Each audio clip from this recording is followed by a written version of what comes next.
Okay, and how long were you a Mason for? 9 years. And how high up did you go?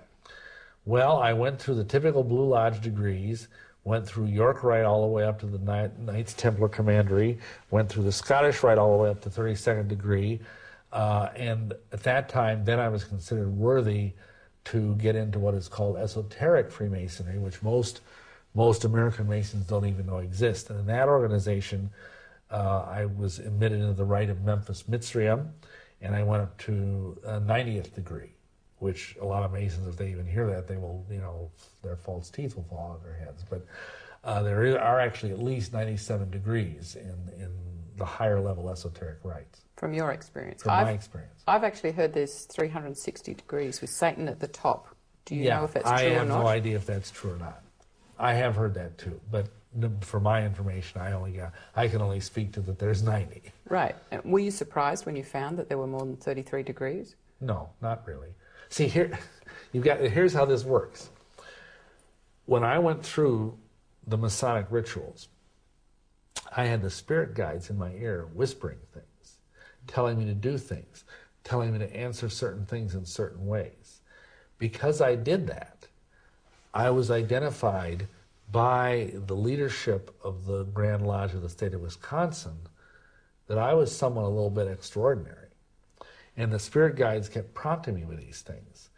And I knew, before I was even asked, that there was a Rite of Memphis Mizraim because the spirit guides told me so. Wow. And see, that's one of the ways in which I ultimately got contacted by the Illuminati, is because the spirit guides had given me certain key things to say, key things to do, even gestures to make, stuff like that would identify me as being someone who was worthy of more light. Because see, that's what they promise in all the Masonic degrees. They say, you get light, you get further light, you get more light. And of course, where does this light come from? Well, if you read the writings of the Masonic leaders, that comes from Lucifer. And how many Masons know that? Maybe 1 in 1,000. Wow. The rest are just like cannon fodder. Mm-hmm. They're there to be spiritually drained, spiritually vampirized, financially drained, because Masonry sucks a lot of money out of you. But most of them don't have a clue unless they bothered to toddle upstairs and read the books that are in their own Masonic libraries like I did. Okay, thank you. You say that to advance into serious Satanism beyond the Church of Satan level, it would be necessary to complete 2 apparently paradoxical tasks. The first was to join the Order of Freemasons and become a Master Mason, and the other was to receive holy orders and become a Catholic priest. So how many Master Masons know that there are Satanists among them? I'd say probably the same figure I quoted earlier, 1 in 1,000. Right. I knew, just in Milwaukee, I knew at least 5 or 6 Masons that were involved in either witchcraft or Satanism. And one of them was he was a worshipful master. And he never, see, this is one thing people ask me, well, they say, in the higher degrees, is that where you get this stuff? No. This guy had never gotten past Master Mason, but he had worked his way through the chairs, as they say, and become even a worshipful master, which is like the head of the lodge, and was a very serious scholar of Manly P. Hall, who was, again, when he died I think he died in 1984, he was eulogized as the greatest Masonic philosopher of the 20th century. And this guy hated God. He hated religion with a passion. And I remember at one point, one year I went to the Grand Lodge meeting because I was a lodge officer, and on the floor was a debate as to whether or not we should remove the oaths because they were offensive to some Christians. And this guy got up and just railed on the Christian church and just went on and on. We shouldn't let these bleepity bleep Christians tell us how to run. I mean, this is older than Christianity. This is blah, blah. And he was just going on. This guy was a very high-level esotericist. And yet he also had an obvious hatred for Christianity. So, I don't know. Thank you. Since Catholics are strictly forbidden to be Masons, why were you being asked to do 2 opposite things? Well, first of all, this whole thing about, there's, in Illuminism, there's this idea of creating a false dichotomy. What people don't realize is that the Catholic Church helped start the Masons. And that, for example, the Scottish Rite most of the degrees in the Scottish Rite were written by Jesuits. So even though there is this apparent antipathy between the Masons and the Catholics, to the point that up until John Paul II's reign, if you became a Mason, you were Roman Catholic, you were de facto excommunicated, just like that.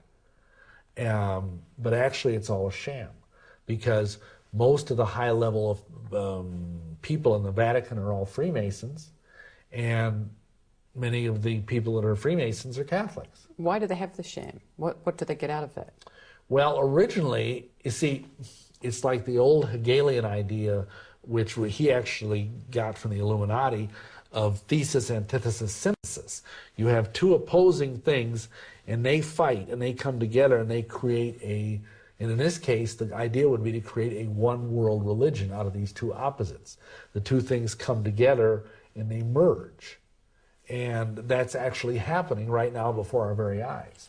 Because, for example, I don't know this, but I have serious reason to believe that the new Pope is in fact a Freemason. The old Pope who just died was a Freemason. The Pope before him was a Freemason. How do you know that? The that? Pope before him was not only a Freemason, but a Rosicrucian. How do you know that? Well, the Angelo Roncalli, who was John the 23rd, he was a member of a very high-level Rosicrucian Masonic order. There are records to that effect, and that's been documented in a book called The Broken Cross. I forget the author, but you can look it up on the internet, I'm sure. Paul VI created, he enlarged the College of Cardinals.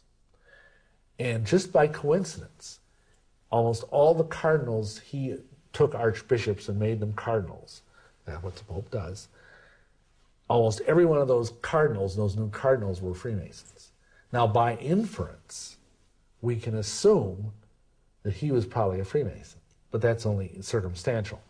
When John Paul II was shot, he gave the Grand Masonic Hailing Sign of Distress. Oh, okay. Which is what Masons do when they're in dire straits. Also, John Paul II is the Pope who issued the bull, which is what, like a papal decree, it's called a papal bull, that basically removed the ban on Freemasonry. Oh, okay. Which is also somewhat telling. So, to answer your question, the antipathy there is more dodgy. Wow. So the actual secret is that Masonry is a sex cult. Wow. And that's why they wear their apron over their Holy of Holies. Just like there's a veil in the Temple of Solomon that covers the holy place where the Ark of the Covenant is. Well, this is the Holy of Holies of the Mason. That's why Masonic monuments are obelisks. Like Washington's monument, the largest obelisk in the world. He was a Freemason. It's a giant phallic symbol. It's all there for everyone to see. That is what the Masons mean by resurrection. Wow. If you go to a Masonic funeral, they talk about the sure and certain hope of the resurrection. When they say that word, they don't mean what all the nice, Christian people sitting in their chairs think they mean. They're talking about the fact that the phallus dies and then rises again. Wow, thank you. Mm-hmm. What are some of the problems with Freemasonry? Well, I think some of it would be rather obvious, but right. Well, basically, it's its own religion. It's a religion which does not honor Yeshua, Jesus Christ, and it is a religion that demands people that they do things that are contrary to the commandments of God. And let me explain that.